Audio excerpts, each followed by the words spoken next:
Okay kids, now we continue about our subject in English. It is talk about past tense. Apa? Past tense. Nah, we want to talk about past tense.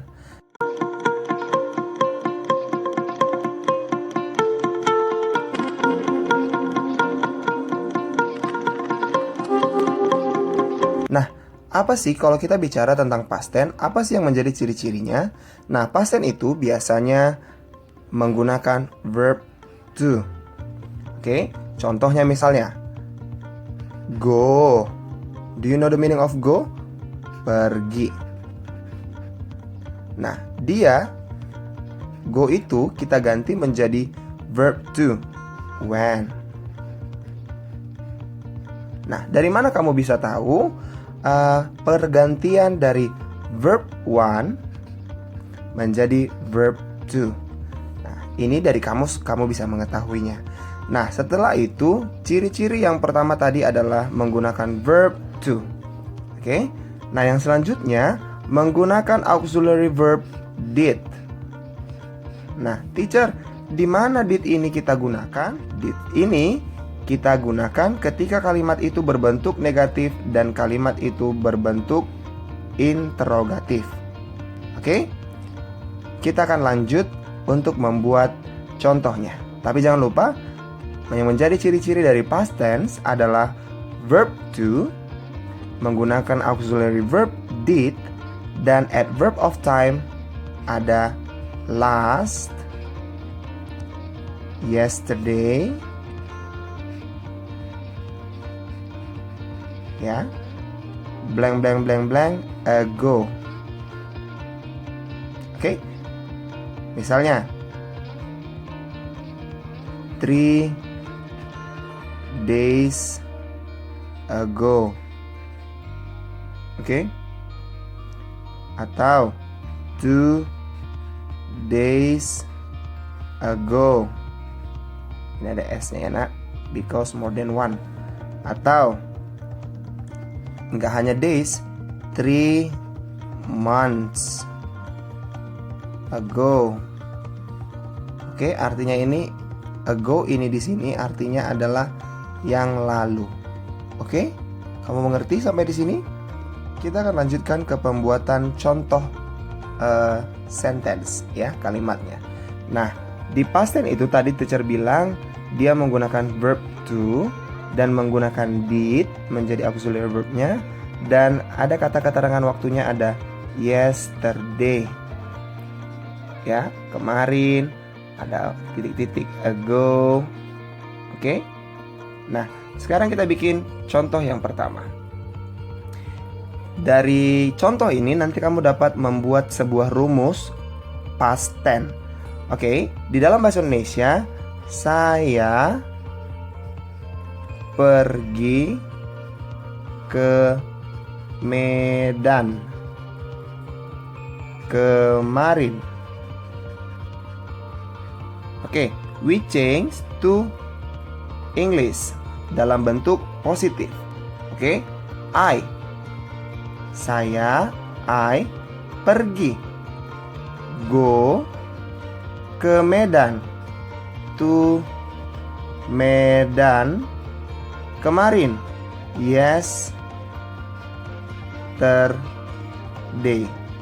Apakah ini sudah benar? Tidak. Kenapa tidak benar? Karena verb yang kita gunakan masih verb 1. Ini verb 1. Kita harus ganti menjadi verb 2. Nah, go tadi verb 1 menjadi verb 2, kita ganti menjadi when. Ya, kita ganti go menjadi when.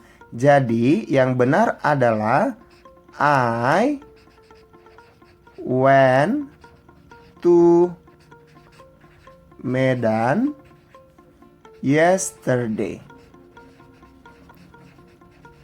Oke, ini yang benar. Ini yang salah. Oke. Nah, ini contoh positifnya.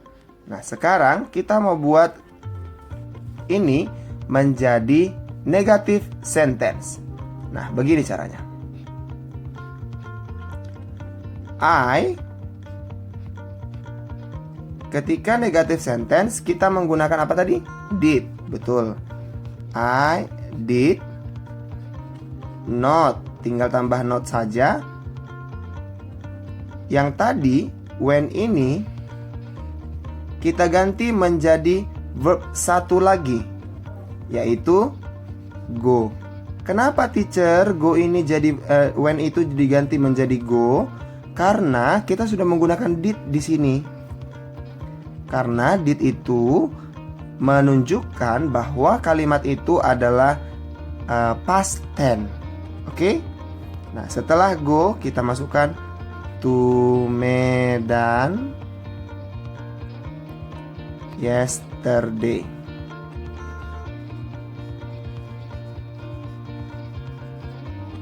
Oke? Mengerti sampai di sini? Oke. Nah, kita lanjut. Tadi dia sudah berbentuk negatif. Sekarang interrogatifnya gimana ya, teacher? Did yang tadi di sini, auxiliary verb ini kita pindahkan ke depan. Jadinya did. Oke. Did you. Kenapa you? Karena kan nggak mungkin bertanya kepada diri sendiri. Pasti ada orang yang bertanya kepada kita. Kalau I, kita ganti menjadi you. Did you go atau when? Yes, go. Kenapa tadi go kita gunakan? Karena did ini sudah verb to, menunjukkan bahwa kalimat itu adalah past tense. Did you go to Medan yesterday? Yesterday. Ingat ya. Oke, kamu sudah mengerti sampai di sini? Nah, dari kalimat-kalimat yang tadi kita dapat rumus. Kalau di past tense,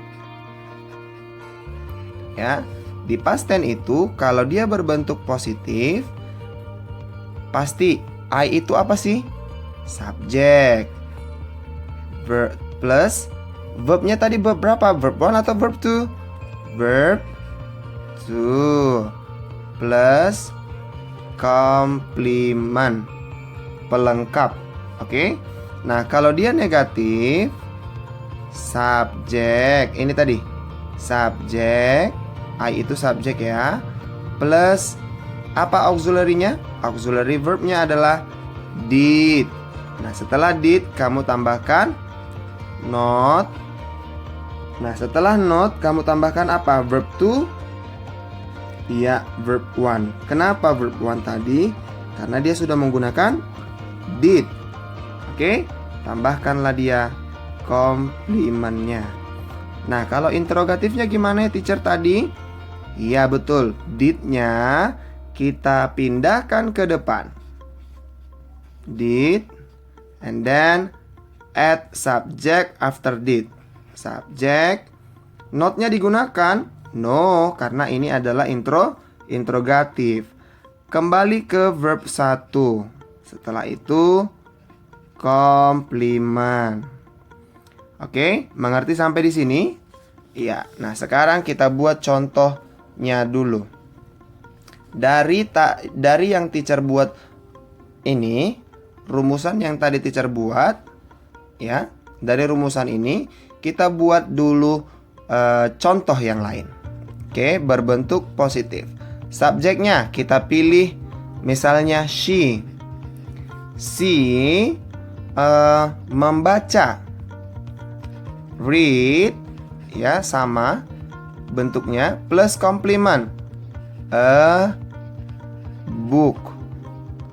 Oke, 2 days ago. Dia membaca sebuah buku 2 hari yang lalu. Nah, sekarang kita bikin bentuk negatifnya. Subjek, tetap subjeknya. Subjeknya apa tadi? She plus auxiliary verb. Apakah langsung read? Tidak, kita menggunakan did not atau bisa disingkat dengan didn't. Oke?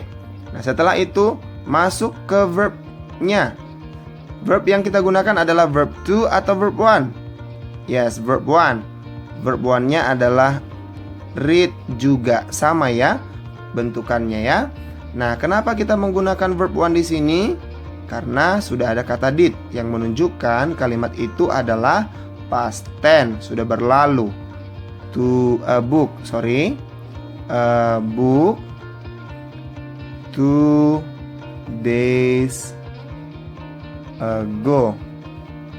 Nah, kalau dia berbentuk negatif gimana ya teacher? Kamu auxiliary verbnya tadi, kata kerja bantunya dipindah ke depan. Did she read? Good. Read a book 2 days ago. Oke, kamu mengerti sampai di sini? Nah, sekarang tugas kamu adalah